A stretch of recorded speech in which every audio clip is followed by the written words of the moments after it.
When I was taking cocaine and crack, it was every single day. But when it was porn and the porn addiction, it was binging. What I wish I'd known about porn.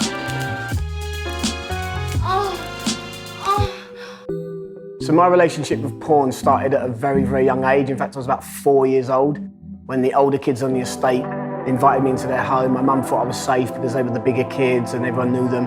And they were all watching porn, they were watching bestiality porn. I have vague memories, the scars of that, being sort of really scared at what I was seeing and embarrassed by what I was seeing. I remember feeling real fear. The memory that I've got of porn becoming a thing or a compulsion in my life was I must have been at least 11, maybe younger, and I would be able to just run in, lock myself in my bedroom and pore over this magazine that I found. I never associated porn with addiction. Especially back then, 20 years ago, those two words didn't go together. Porn was just porn. You watch porn, everybody does it. My view on women was really marred. I looked at women as a way of gratifying myself. That's the truth of it. You look at a woman through the eyes of porn.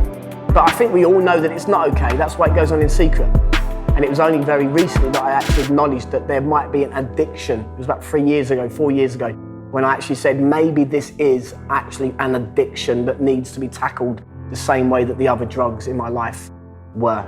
My wife would be asleep upstairs, children would be in bed, and then I would either go to bed at the same time and then sort of get up and come down the stairs once I knew she was asleep, or I would spend an hour just listening at the door to make sure she was asleep because I knew it was wrong. We had moved into this town to start a church. We had a lot of people that were looking at me as a spiritual leader and as a mentor and a role model, and I let them down.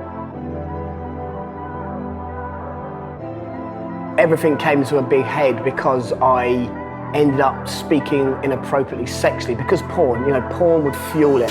My history was looked at, my computer history and all that. It just shows up the kind of sites you've looked at. So then I'm sitting in an office talking to the pastors. When I shared that it was an ongoing issue and I couldn't beat it, I wasn't really met with grace, compassion, love, what I believe is the answer to it. I was met with shame. I was told, do you know how evil this is? Do you know how wicked this is? Do you know how this makes women feel? And actually I did know that. That was why I wanted to get it out of my life. That's why I was willing to sit there as an adult and say, help me. I nearly lost my wife and my children because of this addiction, my money, my finances. Like literally overnight, we had nothing.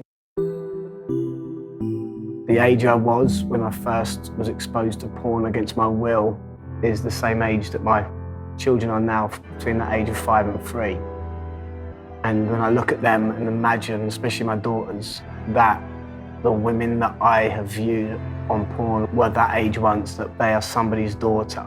And I don't want my little girl to grow up thinking that she has to use her body to make a man like her or draw that attention. Out of all of the drugs, and I say drugs because I believe porn is a drug, I would rather say to my mum, Mum, I've just been taking crack cocaine, than I would say to my mum or my sisters, I've just been watching porn. Shame element is massive.